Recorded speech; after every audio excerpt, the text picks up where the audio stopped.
Last 3 ಡೇಸಿಂದ ಮಳೆ ಸ್ವಲ್ಪ ಕಮ್ಮಿ ಆಗಿತ್ತು, ಹಾಗೆ ಒಳ್ಳೆ ಬಿಸಿಲು ಕೂಡ ಬರ್ತಿತ್ತು. ಹಾರ್ವೆಸ್ಟಿಂಗ್ ಎಲ್ಲ ಒಳ್ಳೆಯದು ರೈಟ್ ಟೈಮು.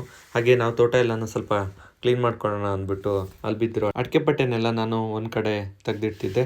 ಆ ಕೆಲಸ ಆಗ್ತಿದ್ದಂಗೆ ವೀಡ್ ಕಟರಿಂದ ಈ ಸೆತೆ ಎಲ್ಲ ಹೊಡೆಯೋದೇ ದೊಡ್ಡ ಕೆಲಸ ಆಗಿದೆ.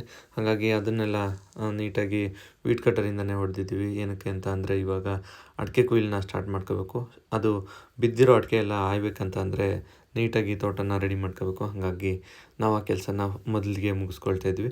ಇದಾದಮೇಲೆ ನಾನು ಹೊರಟಿದ್ದೇನೆ ನಮ್ಮದು ಶುಂಠಿ ಪ್ಲಾಂಟೇಶನ್ ಕಡೆ. ಅಲ್ಲಿ ಇವಾಗ ಬಿಸಿಲು ಆಗ್ತಾ ಇರೋದ್ರಿಂದ ಅದಕ್ಕೆ ಇವಾಗ ನೀರು ಬೇಕು. ಇವಾಗ ನೀವು ನೋಡ್ತಾ ಇರೋ ಶುಂಠಿಗೆ ಇವಾಗ 7 ಮಂತ್ಸ್ ಆಗಿದೆ. ಹಾಗಾಗಿ ಈ ಶುಂಠಿಗೆ ಸ್ಪ್ರಿಂಕ್ಲರ್ ಮಾಡ್ತಾ ಇದ್ವಿ.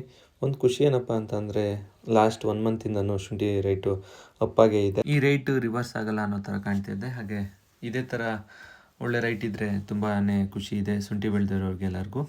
ಈ ಕೆಲಸ ಎಲ್ಲ ಮುಗಿಸಿ ಮನೆಗೆ ಬಂದಂಗೆ ನಮ್ಮ ಮಾವನ ಮಗ ಫೋನ್ ಮಾಡಿ ಒಂದಷ್ಟು ಬಟ್ಟೆ ತೊಗೋಬೇಕು, ಅಂಗಡಿಗೆ ಹೋಗೋಣ ಅಂತ ಕಾಲ್ ಮಾಡ್ದೆ. ಹಾಗಾಗಿ ಅವನ ಜೊತೆ ಹೋಗಿ ಒಂದಷ್ಟು ಬಟ್ಟೆನ ಎತ್ಕೊಂಡು ನಾನು ಮನೆಗೆ ಬರೋದ್ರೊಳಗೆ ನಮ್ಮಮ್ಮ ನಮ್ಮ ರಾಜನ ಜೊತೆ ಸೇರಿಕೊಂಡು ಮೊಮ್ಮಕ್ಕಳಿಗೆ ಕೂವಲಿ ಹೊಲಿಯೋ ಕೆಲಸನ ಸ್ಟಾರ್ಟ್ ಮಾಡ್ಕೊಂಡಿದ್ರು.